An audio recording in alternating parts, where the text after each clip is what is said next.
नमस्कार, बहुत स्वागत है आपका। मैं हूं आपके साथ योगेश पांडे और रुक करेंगे इस वक्त की बड़ी खबर का। प्रयागराज से बड़ी खबर है, जहां पर माफिया अतीक अहमद के बेटे को कोर्ट से राहत मिली है। हाईकोर्ट ने अली अहमद को जमानत दे दी है।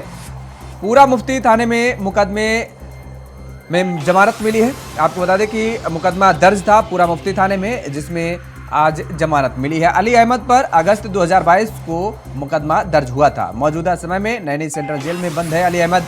जमानत मिलने के बाद भी जेल में ही रहेगा अली अहमद। तो ये बड़ी अपडेट है। आपको बता दें कि अगस्त 2022 में मुकदमा दर्ज हुआ था और आज जमानत मिली है। फिलहाल नैनी सेंट्रल जेल में बंद है अली अहमद, लेकिन जमानत मिलने के बाद भी जेल में ही रहेगा अली अहमद। प्रयागराज से ये बड़ी खबर है। आपको बता दें कि अली अहमद को जमानत मिली है, बावजूद इसके वो जेल में ही रहेगा। नैनी सेंट्रल जेल में बंद है अली अहमद। माफिया अतीक अहमद का बेटा है और आज अली अहमद को ये बड़ी राहत मिली है। हाईकोर्ट ने अली अहमद को जमानत दे दी है।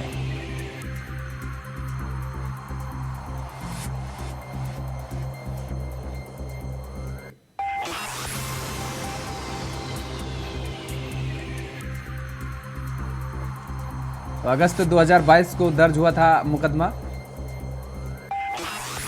फिलहाल नैनी सेंट्रल जेल में बंद है अली अहमद।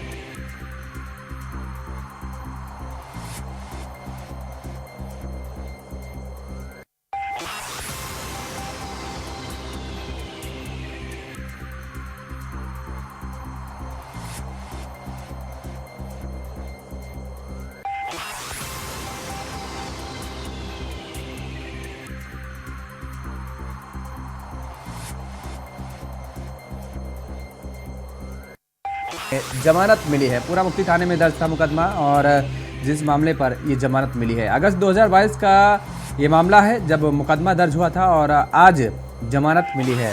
फिलहाल नैनी सेंट्रल जेल में बंद है अली अहमद और ये बताया जा रहा है कि बड़ी राहत है, लेकिन जमानत के बाद भी अली अहमद जेल में ही रहेगा।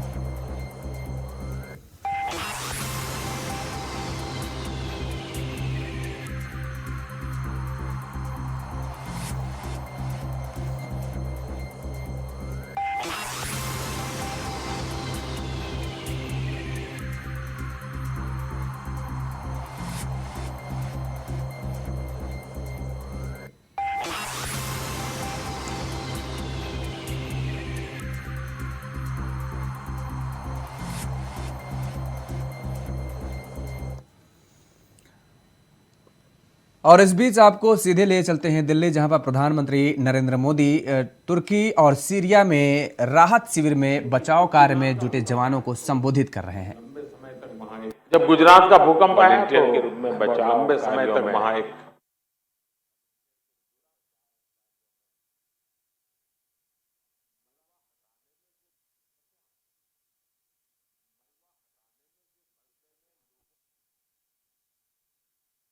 मलबे में लोगों को खोजना कितना मुश्किल होता है,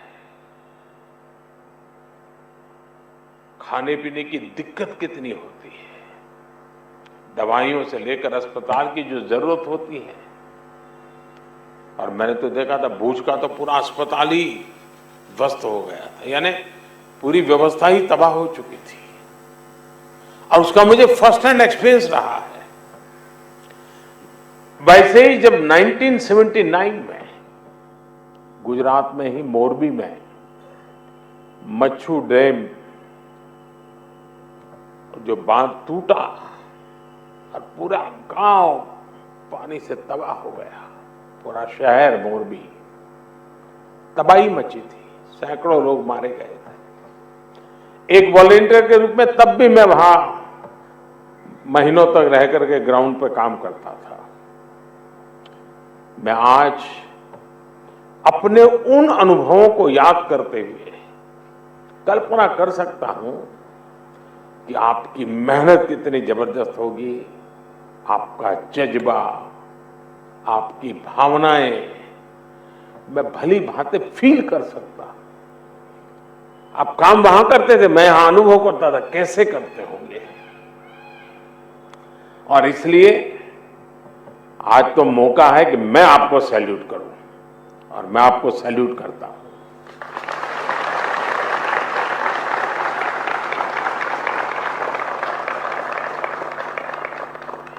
साथियों, जब कोई अपनी मदद खुद कर सकता है तो आप उसे सेल्फ सफिशिएंट कह सकते हैं। लेकिन जब कोई दूसरों की मदद करने में सक्षम होता है तो वो सेल्फलेस होता है।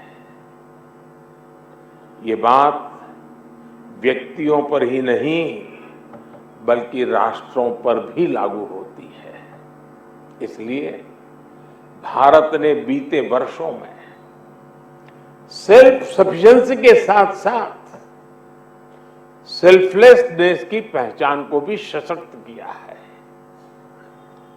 तिरंगा लेकर हम जहां भी पहुंचते हैं वहां एक आश्वासन मिल जाता है कि अब भारत की टीमें आ चुकी है। तो हालात ठीक होना शुरू हो जाएंगे। और जो सीरिया का उदाहरण बताया कि जो बक्से में जो ध्वज लगा था, बक्सा उल्टा था तो ऑरेंज कलर नीचे था, केसरिया रंग नीचे था, तो वहां के नागरिक ने उसको ठीक कर करके और गर्व से कहा कि मैं हिंदुस्तान के प्रति आदर से धन्यवाद करता हूं। तिरंगे की यही भूमिका हमने कुछ समय पहले यूक्रेन में भी देखी। जब भारतीय नागरिकों के साथ साथ संकट में फंसे अनेक देशों के साथियों के लिए भारत का तिरंगा ढाल बना। ऑपरेशन गंगा सबके लिए आशा बन करके उसने एक बहुत बड़ी एक मिसाल कायम की। अफगानिस्तान से भी बहुत ही विपरीत परिस्थितियों में हम अपनों को सकुशल लेकर के वापस आए। हमने ऑपरेशन देवी शक्ति चलाया। हमने यही कमिटमेंट कोरोना वैश्विक महामारी में देखा। अनिश्चितता भरे उस माहौल में भारत ने एक एक नागरिक को स्वदेश लाने का बीड़ा उठाया। हमने दूसरे देश के बहुत से लोगों की भी मदद की। ये भारत ही है जिसने दुनिया के सैकड़ों जरूरतमंद देशों को जरूरी दवाएं, वैक्सीन पहुंचाई। इसलिए आज दुनिया भर में भारत के प्रति एक सद्भावना है।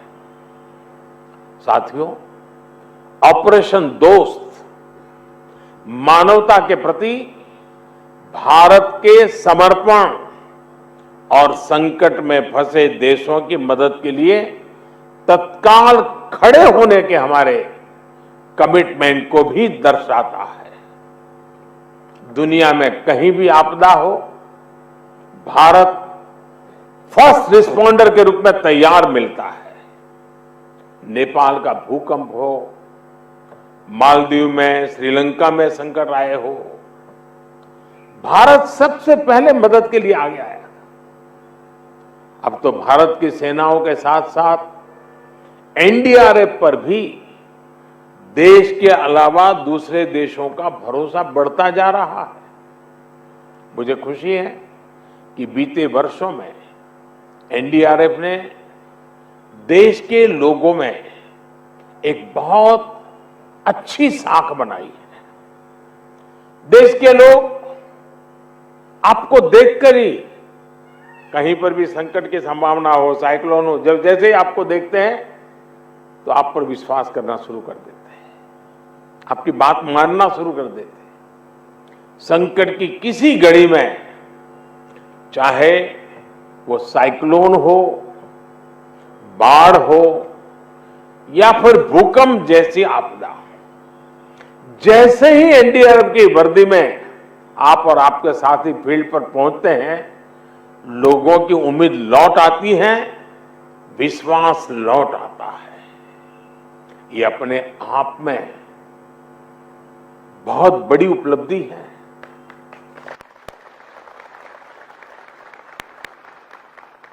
जब किसी फोर्स में कुशलता के साथ संवेदनशीलता जुड़ जाती है, उसका एक मानवीय चेहरा बन जाता है, तो उस फोर्स की ताकत कई गुना बढ़ जाती है। एनडीआरएफ की इसके लिए मैं विशेष रूप से प्रशंसा करूंगा। साथियों, आपकी तैयारियां को लेकर देश आश्वस्त है, लेकिन हमें यही नहीं रुकना है। हमें आपदा के समय राहत और बचाव के अपने सामर्थ्य को और अधिक बढ़ाना है।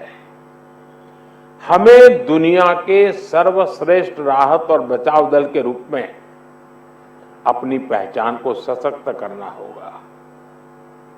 और इसलिए मैं जब आपसे बात कर रहा था तो लगातार पूछ रहा था कि अन्य देशों के लोग जो आए थे, उनका वर्क कल्चर, उनका स्टाइल ऑफ फंक्शनिंग, उनके इक्विपमेंट, क्योंकि ट्रेनिंग जब फील्ड में काम में आती है तो शार्पनेस और बढ़ जाती है। इतना बड़ा हादसा आपके पहुंचने से एक प्रकार से एक संवेदना के नाते, जिम्मेवारी के नाते, मानवता के नाते हमने काम तो किया, लेकिन हम बहुत कुछ सीख करके भी आए हैं, बहुत कुछ जान करके भी आए हैं। इतनी बड़ी भयानक कैलेमिटी के बीच में जब काम करते हैं तो 10 चीजें हम भी ऑब्जर्व करते हैं, सोचते हैं ऐसा ना होता तो अच्छा होता, ये करते तो अच्छा होता, वो ऐसा करता है, चलो मैं भी ऐसा करूं। और वही हमारी क्षमता भी बढ़ाता है। तो 10 दिवस तुर्की के लोगों के लिए तो हमारा दायित्व हम निभा रहे हैं, लेकिन वहां जो हमने सीखे पाए हैं उसको हमने डॉक्यूमेंटेशन होना चाहिए, बारीकी से डॉक्यूमेंटेशन करना चाहिए, और उसमें से हम क्या नया सीख सकते हैं। अभी भी कौन सी ऐसी चैलेंजेस आती हैं कि जिसके लिए हमें हमारी ताकत और बढ़ानी पड़ेगी, हमारी क्षमता बढ़ानी पड़ेगी। अब जैसे इस बार हमारी बेटियां गई, पहली बार गई, और मेरे पास जितनी खबर है, ये बेटियों की मौजूदगी ने भी वहां के नारी जगत के अंदर एक और विश्वास पैदा किया। वो खुल करके अपनी शिकायतें बता पाई, अपना दर्द बता पाई। अब पहले कभी कोई सोचना नहीं था कि भाई इतना बड़ा कठिन काम है, इन बेटियों को क्यों परेशान करें, लेकिन इस बार निर्णय किया गया और हमारी बेटियां, भले संख्या हमारी सीमित लेके गए थे, लेकिन वहां पर नाता जोड़ने में हमारा ये इनिशिएटिव बहुत काम आया जी।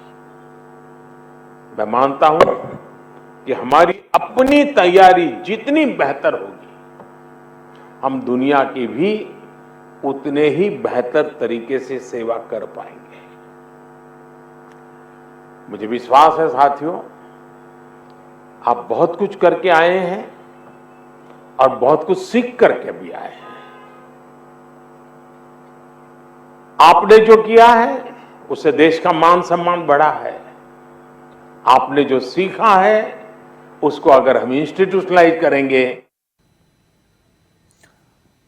तो आप सुन रहे थे प्रधानमंत्री नरेंद्र मोदी जी को। यहां पर रुकेंगे एक छोटी सी ब्रेक के लिए। ब्रेक के बाद फौरन हाजिर होते हैं। ब्रेक के बाद एक बार फिर आप सभी का स्वागत है। अब खबरों में आगे बढ़ेंगे। जेडीयू में तनातनी के बीच उपेंद्र कुशवाहा ने तीसरी बार नीतीश कुमार से ब्रेकअप कर लिया है। उपेंद्र कुशवाहा ने बैठक में क्या कुछ कहा, वो आप सुनिए। बहुत अच्छा नीतीश जी ने किया, लेकिन अंत में आज जिस ओर नीतीश कुमार जी चल पड़े हैं वह बहुत ही बुरा है, न सिर्फ नीतीश जी के लिए बल्कि बिहार की जनता के लिए, जनता दल यूनाइटेड के लिए, पार्टी के साथियों के लिए, सब के लिए। 2020 में विधानसभा का जो चुनाव हुआ था उस वक्त हम उनके साथ फिर से चुनाव के बाद उनके साथ आ गए, तो नीतीश जी ने मुझको आवाज दी और नीतीश कुमार जी के साथ हम खड़े हो गए। पूरा जो कुछ भी उस वक्त मेरे हाथ में राजनीति की दृष्टि से था सबको न्यौछावर करके नीतीश कुमार जी के साथ हम हो गए।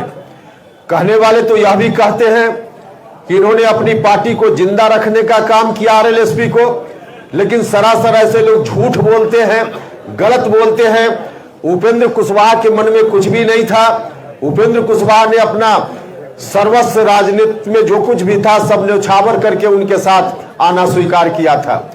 तो मुख्यमंत्री जी ने कहा कि जहां जाना हो उपेंद्र कुशवाहा चला जाए। हमने उस दिन कहा था कि उपेंद्र कुशवाहा ऐसे नहीं जाएगा, हिस्सा लेकर जाएगा, आप लोगों को याद होगा।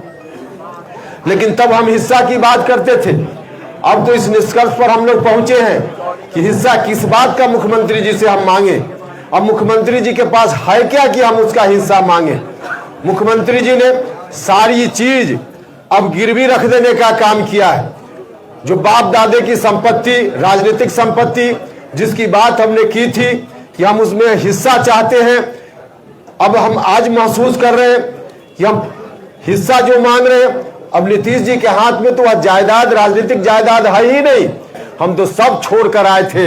हम नहीं जानते थे कि एक दिन ऐसा आवेगा कि इस विरासत को संभालने के लिए फिर से हमको कमान संभालने की जवाबदेही हमारे साथी मेरे ऊपर देंगे। लेकिन वह दिन आ गया तो फिर से नई पार्टी बनाने का काम हमको करना है, और नई पार्टी जो बनाने का निर्णय हमारे साथियों ने लिया है, जिसका राष्ट्रीय अध्यक्ष बनने की जवाबदेही भी मेरे ऊपर सौंपी है, उस पार्टी का नाम है राष्ट्रीय लोक जनता दल। राष्ट्रीय लोक जनता दल। राष्ट्रीय लोक जनता दल। सपा अध्यक्ष अखिलेश यादव ने सरकार पर हमला बोला है। सपा अध्यक्ष ने कहा है कि सरकार झूठ का पुलिंदा है और किसानों की आय दोगुनी नहीं हो रही है। आलू के दाम नहीं मिले और अब बिजली के दाम बढ़ेंगे तो सोचने वाली बात है कि किसानों की आय दोगुनी कैसे होगी।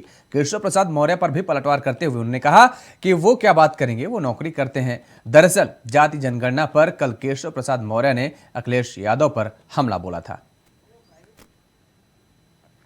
और उधर कन्नौज में कानून व्यवस्था पर भाजयुमों के सवाल एसपी की कार्यशैली को भी कटघरे में खड़ा किया है। भाजयू में जिलाध्यक्ष अपनी ही सरकार इसमें असंतुष्ट नजर आए हैं। पार्टी के लोगों को प्रताड़ित करने का आरोप तहसील दिवस में जाकर एसपी को ज्ञापन सौंपा है। खनन और बाकी मामलों को लेकर भी असंतोष जताया है।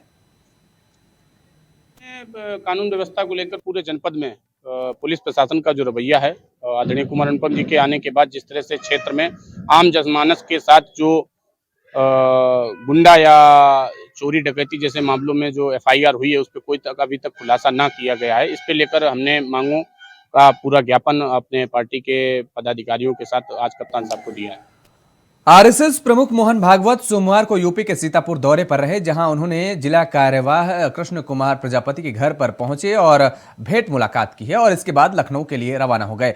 मोहन भागवत से मुलाकात के बाद जिला कार्यवाह कृष्ण कुमार ने बताया कि सामाजिक समरसता को देखते हुए कार्य को आगे बढ़ाने पर बातचीत हुई है। और उधर लखनऊ से खबर है, जहां पर अमौसी एयरपोर्ट पर इंडिगो फ्लाइट की इमरजेंसी लैंडिंग करानी पड़ी है। आपको बता दें कि दिल्ली से देवघर जा रही थी यह फ्लाइट और फ्लाइट में बम होने की खबर के बाद इमरजेंसी लैंडिंग करानी पड़ी है। फ्लाइट को पूरी तरह से चेक किया गया, नहीं मिला कोई बम फ्लाइट में।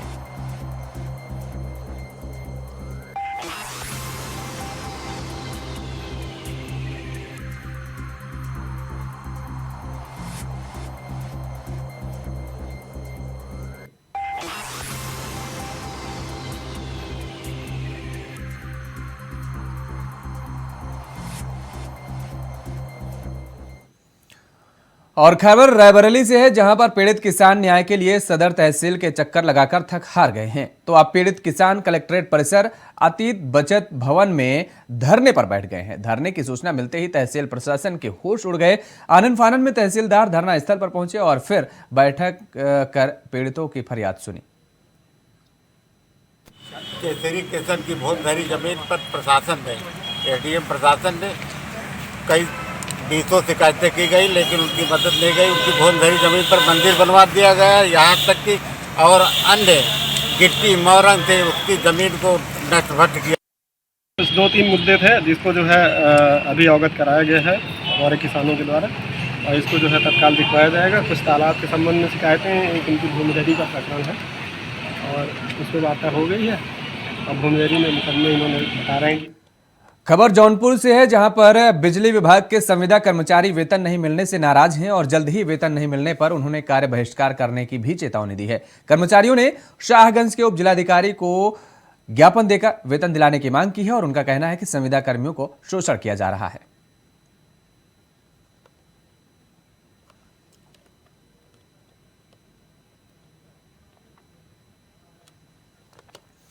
देवरिया से एक बड़े वारदात की खबर सामने आई है, जहां दिल्ली के रहने वाले युवती के साथ सामूहिक दुष्कर्म किया गया है। मामला भाटपार रानी थाना क्षेत्र का बताया जा रहा है और एक युवती दिल्ली से अपने बहन के घर बिहार जा रही थी और किसी कारणवश वह भाटपार रानी रेलवे स्टेशन पर उतर गई और जिसके बाद दीपक और रोहित नाम के युवक उसे सुरक्षित स्थान पर ले जाने का भरोसा दिलाते हुए एक दुकान में ले गए, जहां दोनों ने गैंगरेप की घटना को अंजाम दिया है।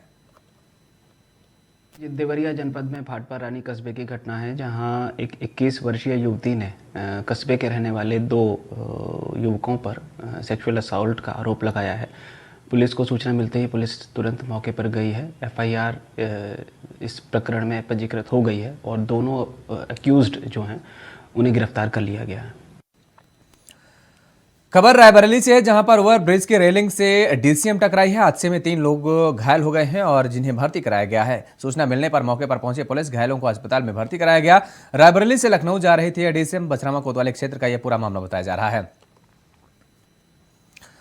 और यूपी के बुलंदशहर में शातिर बदमाशों को एसटीएफ की टीम ने मार गिराया है। बता दें कि 22 साल पहले नगर कोतवाली क्षेत्र में एक डकैती हुई थी, जिस पर पुलिस ने 1 लाख रुपए का इनाम भी रखा था और इनामी बदमाश का नाम साहब सिंह उर्फ सुनील बताया जा रहा है।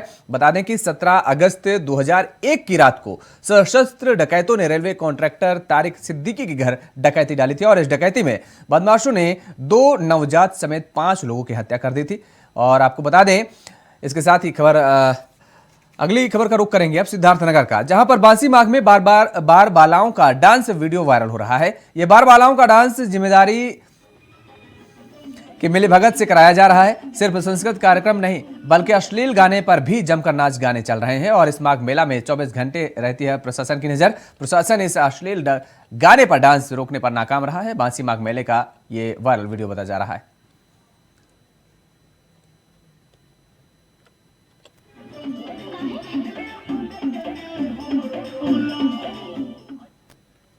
और उधर अमरोहा में 2 पक्षों में खूनी संघर्ष हुआ है। मारपीट में युवती गंभीर रूप से घायल हो गई है। युवती को अस्पताल में भर्ती कराया गया है। खेत में बकरी चराने को लेकर विवाद हुआ है। दोनों पक्षों में जमकर लाठी डंडे चले हैं और मौके पर पुलिस बल भी पहुंचा हुआ है। गजरौला थाना क्षेत्र के पपसर खादर का मामला बताया जा रहा है।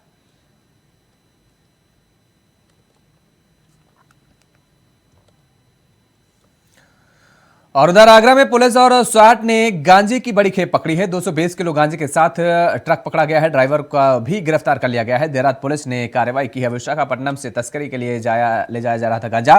थाना सिकंदरा क्षेत्र के फैक्ट्री एरिया का यह पूरा मामला बताया जा रहा है। उधर मुरादाबाद में चलती कार में आग लग गई है। आग लगने से हड़कंप मचा है। आग लगने से नहीं कोई हताहत हुआ है। राहगीरों ने आग पर काबू पाया है, तो कोई हताहत नहीं हुआ। फिलहाल आग पर काबू पाया गया है। आपको बता दें कि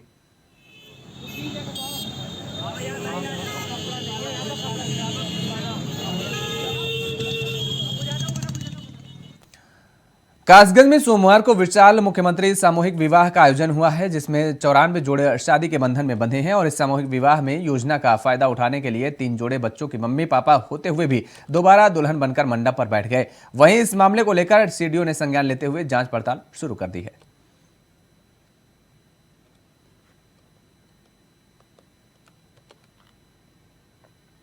तो मुख्यमंत्री सामूहिक विवाह का आयोजन किया गया। आपको बता दें कि कासगंज से खबर, जहां पर विवाहित जोड़े ने भी एक बार फिर से शादी रचाई है।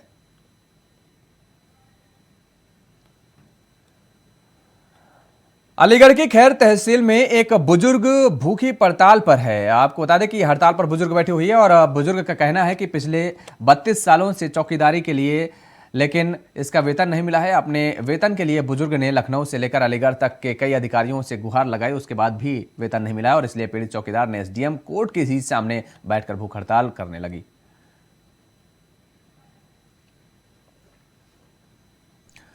और उन्नाव से खबर है जहां पर दो पक्षों में मारपीट हुई है। मारपीट का वीडियो सोशल मीडिया पर वायरल हो रहा है। बता दें कि ई रिक्शा और ब्रिकफील्ड में काम करने वाले बुग्गी में टक्कर हुई थी और इसके बाद कहा सुनी फिर इस बहस ने मारपीट का रूप ले लिया। सदर कोतवाली क्षेत्र के खटाई गांव का यह पूरा मामला बताया जा रहा है।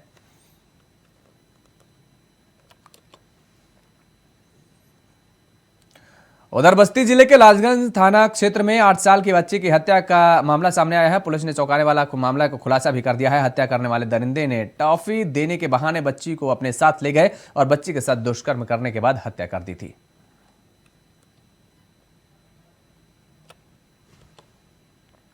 रायबरेली में ट्रैफिक व्यवस्था धड़ाम हुई नजर आई है। अव्यवस्थाओं के चलते रोड पर जाम लगा रहा। जाम में फंसे राहगीर समेत स्कूली वाहन। स्थानीय प्रशासन ने साधी जाम पर चुप्पी। रायबरेली के सलोन कस्बे में जाम लगे की ये तस्वीरें सामने आई हैं।